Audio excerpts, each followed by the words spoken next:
پاکستان میں یونیورسٹیز کے نیو کمر اسٹوڈنٹس کے ساتھ ان کے سینئر کی جانب سے فولنگ کے نام پر انتہائی ہتک امیز رویہ اختیار کیا جاتا ہے، بلکہ بعض اوقات تو شرم و حیا کی تمام حدیں پار کر دی جاتی ہیں۔ اسلام میں اس طرح کی فولنگ کرنا کہاں تک درست ہے؟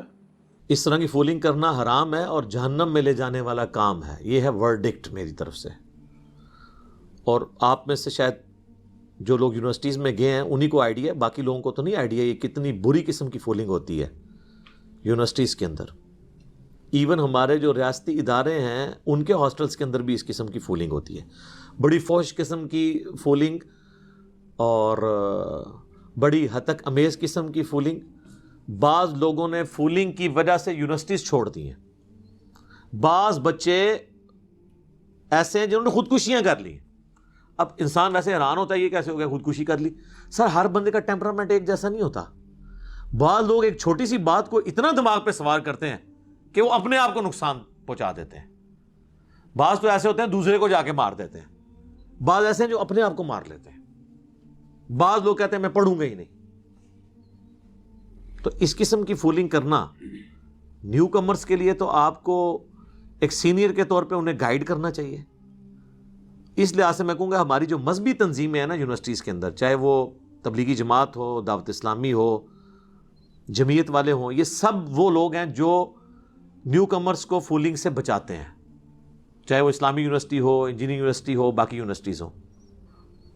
اس میں ان کا اپنا بھی غرض ہوتا ہے کل کو ہمارے ساتھ اٹیچ ہوں گے، لیکن پھر بھی بڑی نعمت ہے۔ میں نے خود اپنی یونیورسٹی کے ہاسٹل میں، میرے ہاسٹل میں جتنے عرصہ میں رہا ہوں، پورا سال 2 سال میں نے نیو کمرز اسٹوڈنٹ ساتھ اپنے رکھے ہیں، صرف اس وجہ سے کہ وہ شروع میں تنگ کرتے تھے ان کو سینئرز، تو وہ پھر بعض اوقات لوگ ڈسارڈ ہو جاتے ہیں، سب کچھ چھوڑ کے چلے جاتے ہیں۔ تو اس طرح کی فولنگ کرنا جس میں آپ اس کی ایسی تذلیل کر دیں اور فحاشی کو پروموٹ کریں، یہ بالکل حرام ہے، اور یہ بتانے کی ضرورت نہیں، ان کو خود بھی پتہ ہے یہ حرام ہے۔ سورۃ الحجرات میں اللہ تعالیٰ نے فرمایا ہے کہ نہ تو مؤمن مرد ایک دوسرے کا مذاق اڑائیں، ایک دوسرے کے برے نام رکھیں، اور نہ مومن عورتیں۔ اور پھر اللہ تعالیٰ نے اس پہ فتویٰ دیا ہے کہ ایمان لانے کے بعد کسی شخص کا فاسق ہونا یہ کتنی بڑی برائی ہے اس کے حق میں۔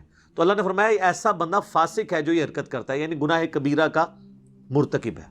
اور یہ حدیث تو آپ نے اکثر سنی ہے، بخاری اور مسلم دونوں میں، کہ مسلمان وہ ہے جس کے ہاتھ اور زبان سے دوسرے مسلمان محفوظ رہیں۔ اور ایک اور حدیث ہے بخاری اور مسلم میں، نبی صلی اللہ علیہ وآلہ وسلم نے فرمایا کہ مؤمن وہ ہے جو اپنے بھائی کے لیے بھی وہی پسند کرتا ہے جو اپنے لیے پسند کرے۔ تو پھر اس طرح تو کوئی تکلیف نہیں دے گا کسی کو۔ پھر صحیح بخاری میں حدیث ہے کہ جو شخص مجھے 2 چیزوں کی گارنٹی دے دے، اپنی زبان کی اور شرمگاہ کی، میں اسے جنت کی گارنٹی دیتا ہوں۔ بخاری اور مسلم دونوں میں حدیث ہے کہ بعض اوقات اللہ تعالی کی نافرمانی کا کوئی شخص ایسا جملہ اپنی زبان سے نکال دیتا ہے جس کی طرف اس کی توجہ بھی نہیں ہوتی، اور وہ مشرق اور مغرب کے فاصلے کے برابر اتنی چوڑی، جو یعنی گھاٹی گہرائی کے اعتبار سے، اس میں جہنم کی جا کے گرتا ہے، اور اس کی توجہ بھی نہیں ہوتی کہ میں نے یہ کیا کلمہ نکال دیا اپنی زبان سے۔ بڑا سینسٹیو ایشو ہے۔ جامعہ ترمذی میں حدیث ہے، موقوفاً ہے، وہ صحابی کہتے ہیں کہ نبی الاسلام کے ریفرنس سے بھی موجود ہے، موقوفاً بھی ہے، کہ کسی کو عیب مت لگاؤ، کسی کا مذاق مت اڑاؤ، کسی کو آر مت دلاؤ۔ اور پھر وہ کعبے کو مخاطب کر کے کہتے ہیں کہ کعبہ تیری حرمت اور عزت ہے، لیکن اللہ کے نزدیک ایک مومن کی عزت تجھ سے بھی بڑھ کے۔ پھر بخاری مسلم کی وہ حدیث، یوم النحر والا خطبہ، نبی علیہ السلام فرمایا کہ تمہاری جان، مال، عزت، آبرو ایک مومن کی دوسرے کے لیے حرام ہے کہ اس کی وہ حرمت کو پامال کرے، جس طرح کہ آج کے اس دن کی حرمت ہے، اس مہینے کی اور اس شہر مکہ کی حرمت ہے۔ یعنی جس طرح ذوالحجہ کی، یوم النحر کی، قربانی کے دن کی اور مکے کی حرمت ہے اللہ کے نزدیک، ویسی حرمت ایک دوسرے کی جان، مال، عزت اور آبرو کی ہے۔ تو لوگ تو نہیں خیال کرتے۔ جامعہ ترمذی میں حدیث ہے، ہلاکت ہے، ہلاکت ہے، ہلاکت ہے اس شخص کے لیے جو محض لوگوں کو ہنسانے کے لیے جھوٹ بولتا ہے، اس کے لیے ہلاکت ہے۔ کتنا خطرناک معاملہ ہے۔ تو مزاح ہے اسلام میں، مذاق اڑانا نہیں ہے. اس پہ میری الگ سے ایک ویڈیو ہے، وہ ٹاپک دوسری طرف چلا جائے گا. صحیح بخاری میں حدیث ہے، نبی علیہ السلام نے فرمایا دیکھو کسی شخص کا اگر کسی دوسرے شخص کے اعتبار سے اس پہ حق نکلتا ہے نا تو دنیا میں ہی معافی تلافی کر لو، قیامت کے دن یہ معافی تلافی نہیں ہوگی بلکہ اپنی نیکیاں دینی پڑیں گی، اور جس کی نیکیاں بھی ختم ہو جائیں گی اسے اپنے جو دوسرے کے گناہ اپنے نامہ اعمال میں ڈلوانے پڑیں گے، تب اس کی خلاصی ہوگی. یہ صحیح بخاری کے الفاظ ہیں، اور مسلم شریف میں تو اس سے بھی آگے ہیں. نبی علیہ السلام نے فرمایا جانتے ہو مفلس کون ہے؟ صحابہ نے کہا ہم تو مفلس اسی کو سمجھتے ہیں جس کے پاس دنیا کا متاع مال نہ ہو. آپ نے فرمایا میری امت کا مفلس وہ ہے جو نماز، روزہ، حج، زکوٰۃ ڈھیروں ڈھیر لے کے آیا، لیکن اس حال میں کہ دنیا میں کسی کو گالی دی، کسی کو مارا، کسی کو پیٹا، کسی کی عزت پامال کی، کسی کا خون بہایا، ذہنی ٹارچر کیا کسی کو. تو قیامت والے دن وہ شخص آ کے کہے گا اللہ مجھے بدلہ چاہیے، تو اللہ تعالیٰ فرمائے گا اتنی اتنی نیکیاں اس کے بدلے لے لو، کیونکہ آخرت کے دن کی کرنسی کیا ہے؟ نیکیاں. حتیٰ کہ اس کی ساری ڈھیروں ڈھیر نیکیاں ختم ہو جائیں گی اور ابھی بھی لوگ باقی ہوں گے جنہوں نے بدلہ لینا ہوگا. پھر اللہ فرمائے گا اس کی نیکیاں تو ختم ہو گئی ہیں، اب اس طرح کرتے ہیں کہ تمہارے گناہ اس کے نامہ اعمال میں ڈالتے ہیں. وہ نیکیاں کیا گناہ بھی بڑھانے شروع ہو جائیں گے، اس کے نیکیاں تو ختم ہوئی اور پھر اسے دوزخ میں ڈال دیا جائے گا. نبی علیہ السلام فرمایا میری امت کا مفلس یہ شخص ہے. اللہم لا تجعلنا منہم، اللہم اجرنا من النار. اور یہ انصاف کا معاملہ اس حد تک ہے کہ صحیح مسلم میں حدیث ہے کہ دنیا میں اگر کسی سینگ والی بکری نے بغیر سینگ والی بکری کو سینگ مارا ہوگا نا تو اللہ تعالیٰ بغیر سینگ والی بکری کو سینگ دے گا، اور جس کے سینگ تھے دنیا میں اس کے سینگ ختم کر کے کہے گا اب اس سے بدلہ اتار.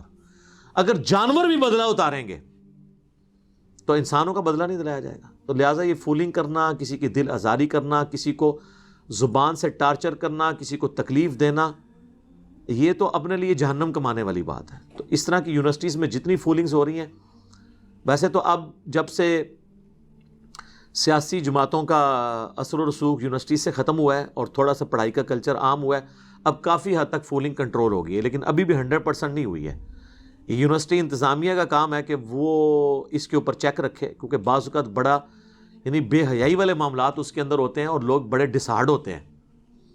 میں نے بتایا خودکشیاں کی ہیں لوگوں نے یونیورسٹیز چھوڑ کے، اور پھر وہ بھی یہ ہے کہ وہ بعض اوقات بیچارے کوئی اتنے سادہ لوگ ہوتے ہیں ان کی ہی بار بار لوگ فولنگ کرتے رہتے ہیں، کیونکہ بیچارے وہ اپنا دفاع نہیں کر پاتے. ہر کوئی بندہ تیز ترار تو نہیں ہوتا، تو وہ بڑا مشکل وقت ہوتا ہے یونیورسٹیز کے شروع کے کوئی 3-4 مہینے جو ہے نا، اس میں بڑی عجیب و غریب قسم کی ایکٹیویٹیز پرفارم کرواتے ہیں، خصوصاً جہاں پہ کو ایجوکیشن ہے وہاں تو اب سینئرز جو ہے نا وہ اسٹوڈنٹس کو پھول دے کے بھیجتے ہیں کہ جی فلاں جا کے اس فلاں لڑکی کو جا کے پھول دے آؤ.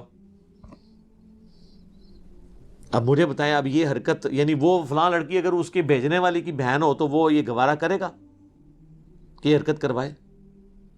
اس میں پھر بعض اوقات پھر معاملات بگڑ بھی جاتے ہیں، لڑائی جھگڑے تک بھی نوبت آ جاتی ہے، شکایت ہو جاتی ہے، الٹا اس بیچارے کا قصور ہی کوئی نہ ہو اس کا نقصان ہو جائے، دشمنیاں پر اپنے لگ پڑتی ہیں اور یہ معاملات پھر آگے سے آگے چلتے ہیں. لہٰذا میں تو یعنی یونیورسٹیز کا یہ جو فولنگ والا ایشو ہے نا جی، یہ اچھا ہوا سوال آیا، ہم نے اسے انٹرٹین کیا. اس کے حوالے سے بھئی آپ دیندار ہیں دیندار نہیں ہیں جو بھی ہے یہ معاملہ اللہ اور آپ کا ہے، لیکن جو حقوق العباد والا معاملہ ہے نا یہ اتنا سٹرکٹ ہے کہ اس کے معاملے میں اللہ تعالیٰ نے کسی کا لحاظ نہیں کرنا جب تک وہ بندہ معاف نہیں کرتا.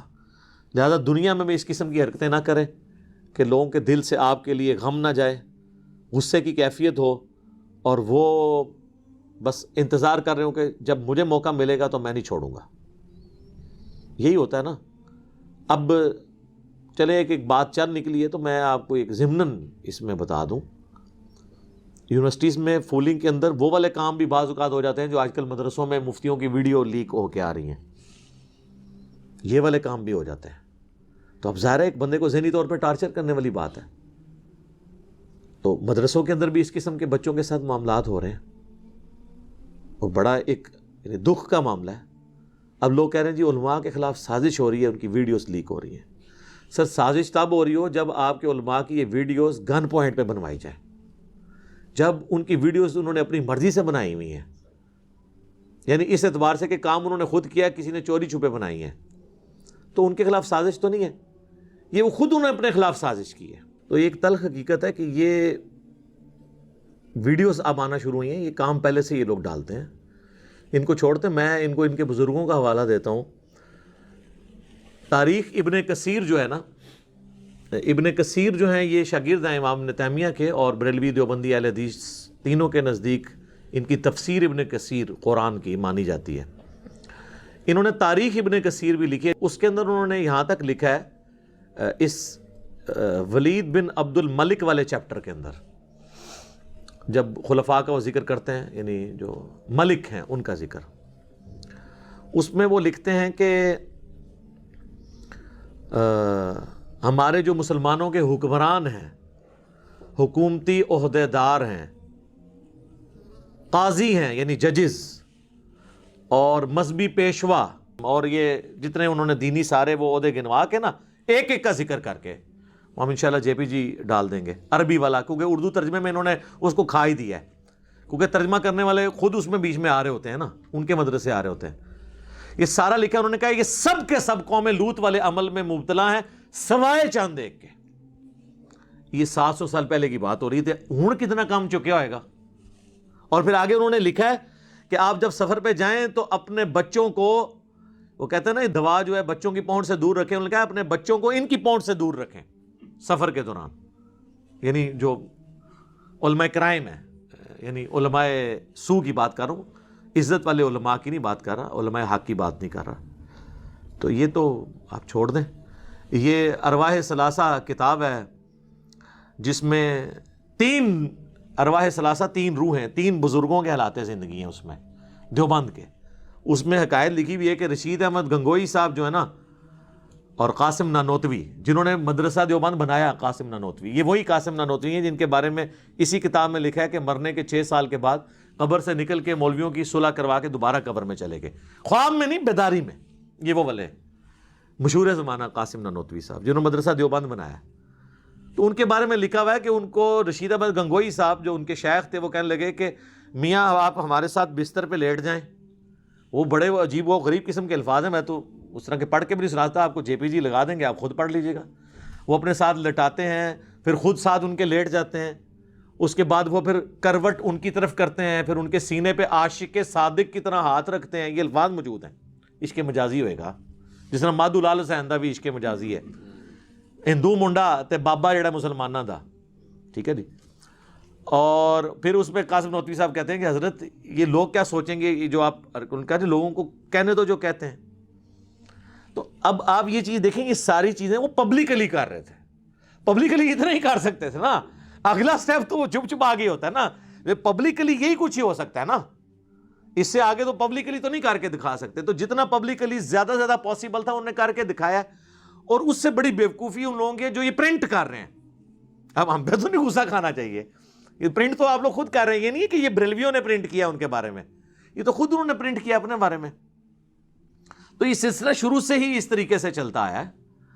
اب لیکن یہ اتنا ہی اس میں رپورٹ ہوا ہے، اگلی قسط جو ہے نا اس کتاب میں نہیں لکھی ہوئی، ہو سکتا ہے ہو سکتا ہے نہ ہو، مطلب میں اس کا نہ انکار کرتا ہوں نہ اقرار کرتا ہوں، کیونکہ اگر میں نے انکار کر دیا تو اللہ کے حضور پکڑا نہ جاؤں، اقرار کر لیا تب بھی پکڑا جا سکتا ہوں کہ بھئی تجھے کون سا پتہ چلا تھا کہ یہ ہو گیا۔ اس نے ظاہر رکھتے ہیں کہ اس سے آگے نہیں معاملہ گیا ہوگا پبلکلی، لیکن جتنا گیا وہ اتنا بھی ہمارے لیے کافی ہے۔ یہ سٹیٹمنٹ پڑھ کے مدرسے کے اسٹوڈنٹ کو اپنے بزرگان دین کی علمی خدمات یہ لوگ بتا سکتے ہیں۔